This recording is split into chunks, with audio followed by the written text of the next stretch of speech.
welcome to the Wafflecast today. So before I get into today's episode, I want to bring up this one again. So just so you guys can see, we are still giving away the Sheldred on the channel when we hit 250 subs. All you have to do is be a subscriber, and as soon as we hit 250 wow, 250 subs, I can't talk. So I bit my tongue earlier today, and it really hurts. But anyways, when we get to 250 subs, we will be giving her away. Now, into today's topic of the video. We're going to be talking about sealed product. And we're not talking about alliances or Arabian Nights or any of the old stuff. I am literally going to talk about the last 7 standard sets, okay? And Outlaw Thunder Junction is included in that 7. I know it's not out yet, but this is for purposes of comparing like what I'm going to do for this video, okay? So we're going to start off with MKM, which is Karlov Manor. And as of today, the current market price for one sealed booster box of that is $102. Okay, this is why we're starting here, because once we wrap back around to Outlaws, you'll get what I'm getting at with this video and why I'm making this. So if we go back before MKM, we had Lost Caverns, we had Wilds of Eldraine, we had March of the Machine, we had All Will Be One, and we had Brothers War. Now, going back and looking at all this sealed product, Brothers War, in my opinion, was a very good set. People loved it. They drafted it. It was a fun set to open. Same thing with All Will Be One. That was a really fun set to open, to draft, to have fun with. March of the Machine, that one had some mixed reviews, but it still did well. Wilds of Eldraine was a super successful hit, in my opinion. I felt like it was a very well done set. People loved it. They opened it like crazy. Lost Caverns of Ixalan, another home run set. It was a very good set. So let's get into the pricing of those sets now. So if we go back to Brothers War, okay, this came out, 2 years ago?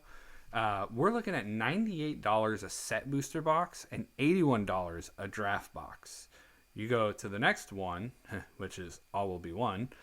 It's $128 market price, or $126 market price right now for a set booster, $98 for a draft. March of the Machine, $104 for a set, $90 for a draft. Wilds of Eldraine, $120 for a set, $98 for a draft. Lost Caverns of Ixalan, $121, $112. If you see where I'm getting with this, Murders of Karlov Manor is at $102 right now.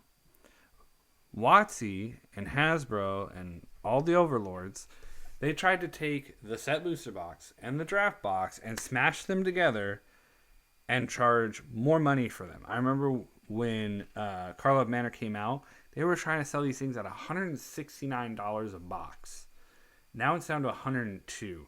I do remember, and a lot of you may remember, that there was some pre-sales from certain vendors at $129. They were literally dropping the price by $40. And a lot of people jumped on it, including myself. I bought one. That one actually got shipped off to Matt Castermage, and kind of regret if I would have kept that box. It was an insane box. If you haven't watched this video of him opening it, that's the box I sent him, and that would have been mine. But hey, I'm more than gracious to give that away. That was a fun opening to see.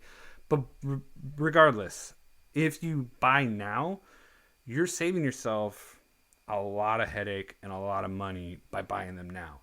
Now, let's look back at the other sets, right? They were really fun to draft, really fun to play. I mean, Wilds of Eldraine has really good cards in. Give us Beseech the Mirror, Agatha's Cauldron, bunch of other stuff. LCI has Caverns of Cavern of Souls, has Mana Crypts, has all these different cards you can pull. March of the Machines, there were some good, decent cards in there.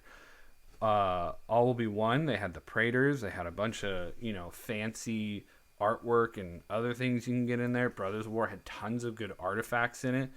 So why is it that MKM isn't hitting the mark? Well, I feel like MKM really is hitting the mark when it comes to playable singles and everything.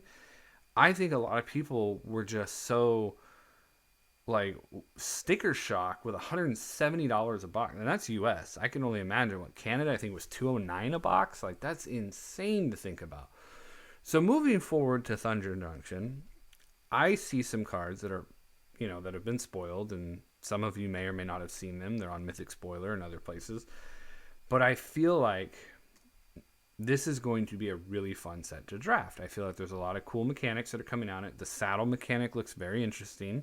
The committing a crime, which is very easy to do. There is some flavor mechanics in this, and some of the stuff in it looks really interesting. Now, I'm not going to lie. I absolutely was going to bypass this set when I saw it. When they first announced Outlaws of Thunder Junctions, a bunch of cowboys, honestly, it did not do anything for me.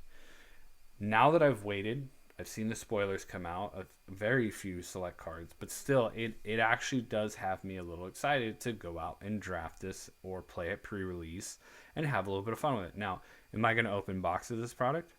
Probably not. Especially now, like right now, they're $131 pre-sale. That's about where Murders was when it started to do their little pre-sale. Now, mind you, distributors, local game stores, all this, they have their own costs that they have to do this. But because there is such bad reception for Karlov Manor, they're already tailoring their expectations for people buying this product. Now, I'm one for a good deal. Now, if these boxes get to the part where they're at, MKM level of $100 to $95 a box, yeah, I might pick one up. Maybe give some stuff away on the channel, crack a couple packs, who knows. But I am giving away a whole box at the pool game.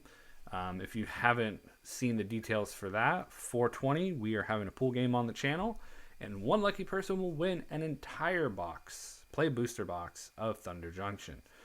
But enough shilling with that stuff. So I wouldn't be surprised if Outlaw follows the same downward trend as Murders. But why is it that the other sets that are, a little bit older have better cards, in my opinion? I mean, Murders still has good cards in it. I mean, we've got these new Surveil lands, which are way better than the Scry lands, in my opinion. We have, Vein Ripper just made an all-star at the Pro Tour. We've got Insidious Roots, which is an uncommon. Slime Against Humanity, Insidious Roots is an uncommon. Slime Against Humanity, that's a common that's doing fairly well. I mean, there are good cards in the set, and I don't think anybody's really arguing that. I think what they're arguing is, why am I paying so much more for a product that is in between set booster and play booster? Because let's be real, these are not set boosters.